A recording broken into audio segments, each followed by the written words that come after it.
Hello guys, this is Indigenous Genius and it's good to be back again. I hope we've been having a wonderful week.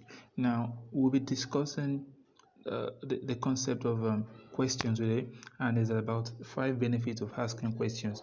Now, questions, are things that comes to our head every now and then, and people ask us questions every day. We ask questions and things like that. But now we want to look at how powerful, how impactful asking question is, and we'll just be talking about 5. And of course, definitely there are more than 5 reasons why we should have, or 5 benefits of asking questions, but we just believe in 5 of them.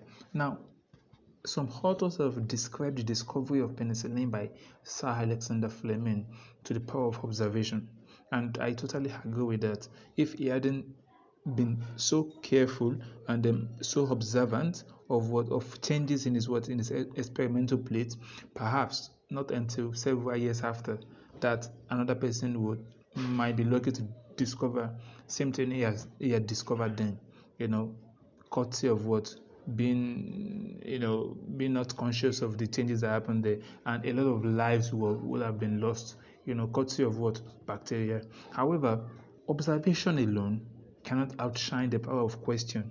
And I agree that observation was the starting point to the discovery of penicillin that Sir Alexander Fleming discovered. However, if he didn't ask the question of like how, what, why, amongst other several questions that he had observed, he might as well just observe something happen, but not be able to provide answers to things that have caused that changes to happen, and as a result would make the research or the discovery insignificant. It's going to make an observation without an answer, or without several answers to why there was those changes. So questions therefore are a very important part of our lives.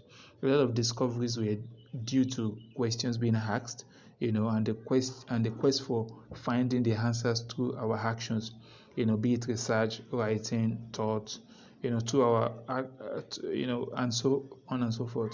Now I can therefore say mathematically that question is equals to quest plus what plus our action.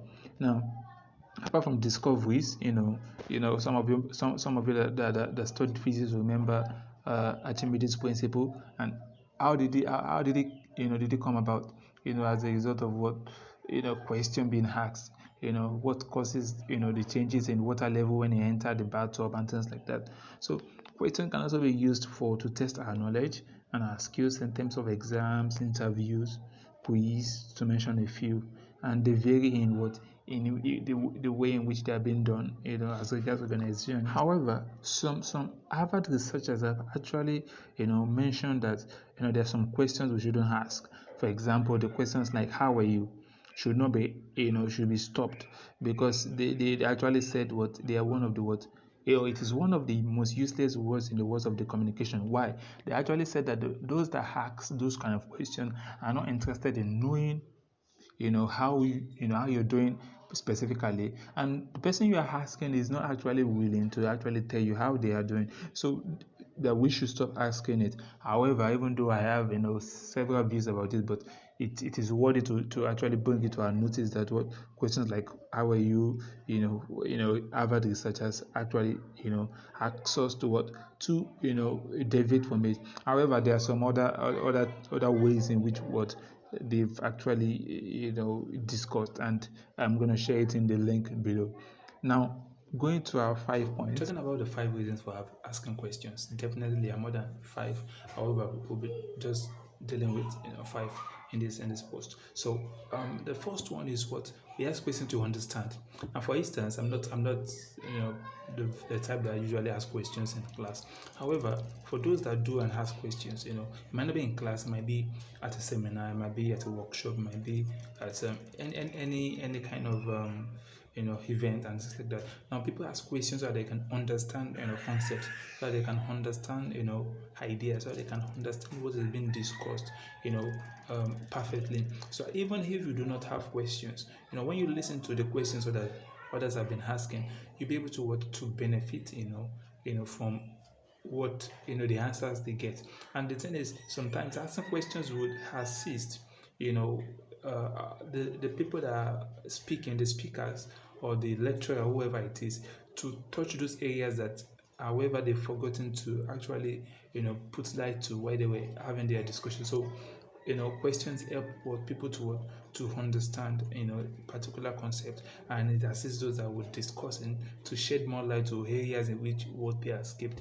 Now another one is what attitude of concern.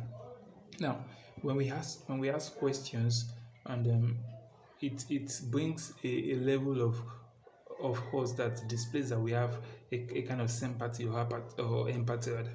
Now when we ask people that hope they are feeling fine, they are not looking quite happy as they used to be, and we have those kind of questions to them, it you know closes the relationship gaps. These are things that people love to hear. Not everybody would speak up when they are down. Not everybody will speak up when they are sad and things like that. But when we observe that and we ask them questions, it shows that we have this empathy and sympathy and nature, and then those kind of it strengthens the bonds of friendship, of brotherhood. So questions what are used to show attitude of concern. Now, questions are used to for clarifications or corrections. Now, I'm not a fan of assumptions all the time. Now, assumption is good, especially when you are doing say, scientific experiment. You make assumption, hypothesis, and things like that. But when you are relating with humans, humans are not scientific. They are not laboratories that you need to assume all the time. You need to ask them questions. People do things sometimes, and then the interpretation that we give to them is different from what they intend. And if we do not ask questions to clarify, what has happened, we continue to nurse,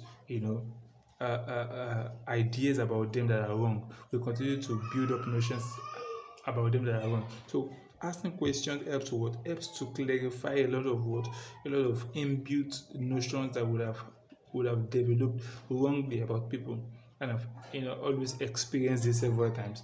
You get so questions are being asked to make clarification. Now, like I said, assumptions are things that we should avoid. Assumptions I've realized over time does more of what collateral damage to people.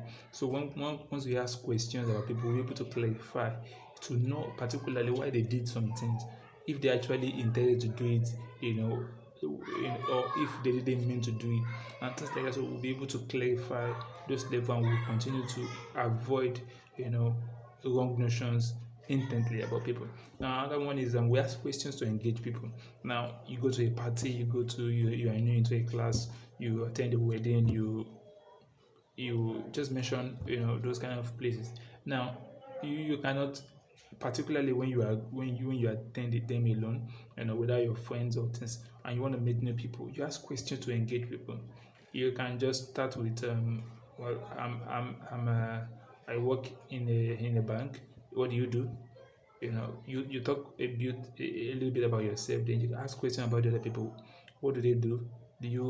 How do you enjoy the party? How do you enjoy the wedding ceremony going, and things like that? So you engage people with questions. For example, you can say, well, I enjoyed the last season, the last series of Money Heist.